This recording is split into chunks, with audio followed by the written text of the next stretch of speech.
is New International Trends. The guest is Dr. LMadu. Dr. LMadu, over the last couple of segments, you've given us some excellent information dealing with the new international trends with special emphasis up on China. But now, over this last segment that we have, over the last 6 minutes that we have here, let's talk about Africa, and let's put special emphasis upon Zaire and upon Nigeria, and some of the things that you think that the popular mind ought to be familiar with so that we might be able to make intelligent decisions dealing with these two particular areas on the continent of Africa. Well, the problems in Zaire now as old as the country itself, you know, since the country became independent in the 60s from Belgian colonial rule, it has faced numerous chaotic situations.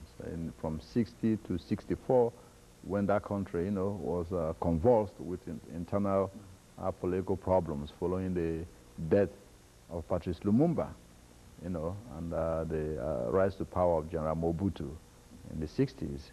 You know, Congo, as it was called, you know, became synonymous with anarchy and chaos until 1965, you know, when General Mobutu took over, became president, you know, and crushed the secessionist movements and changed the country, its name from Congo to Zaire, and then introduced a policy of authenticity, you know, when forced people to change their names to conform with African realities.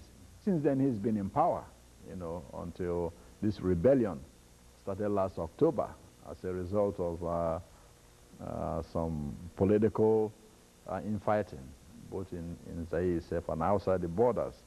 You know, the current leader of the rebellion, Laurent Kabila, has been there before.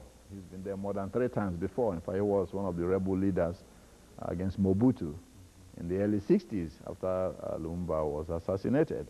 He's from Shaba province in Zaire, and he's leading the Democratic Alliance for the Liberation of the Congo, so-called. But really, his movement is financed and orchestrated by 3 African countries and their leaders who have some animus against Zaire and Mobutu, specifically Yoweri Museveni, president of Uganda, who in a way, he's a Hima, who are related to the Tutsis. Then across the border in Rwanda, Paul Kagame, you know, who is the vice president who really runs the country, wants the refugees to get out from his borders, you know, the Hutu refugees. And then in Burundi, across the border, you have Pierre Buyoya, who's the president, who wants also those, you know, Hutu rebels to cease, you know, attacking his country from sanctuaries in Zaire. Then, of course, Angola, because, you know, during the 70s when Angola was fighting for its independence, I mean, when the rival groups in Angola were fighting, Mobutu was a conduit for CIA money and arms to 2 other groups, the FNLA and also the UNITA. Holding Roberto, who was the leader of the FNLA, happened to be his brother-in-law. And of course, you know of Jonas Savimbi, you know.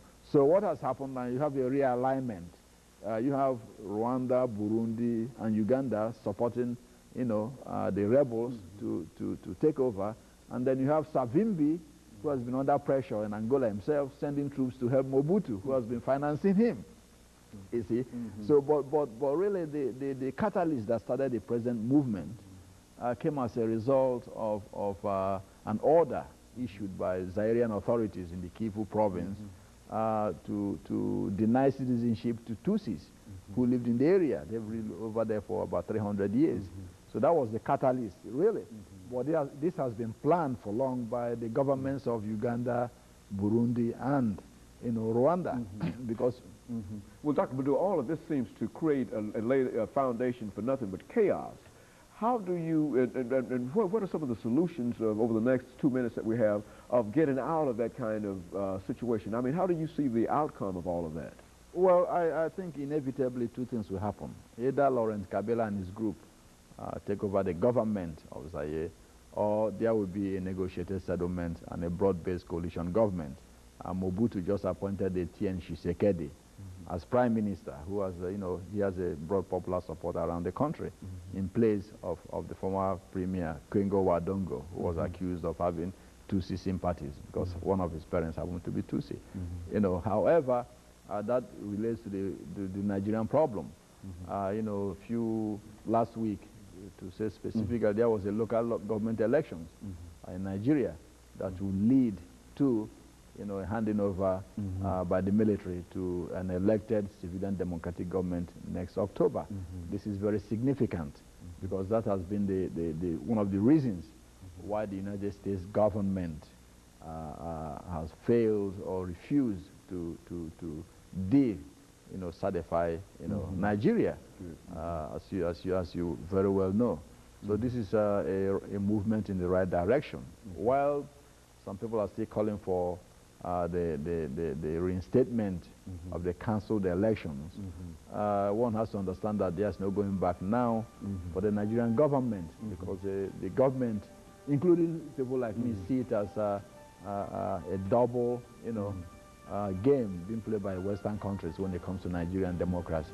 Very good. Dr. Madu, let me, over the last 15 to 20 seconds that we have here, thank you for bringing us that excellent information about the new international trends, Africa and China, with special emphasis upon Zaire and upon Nigeria.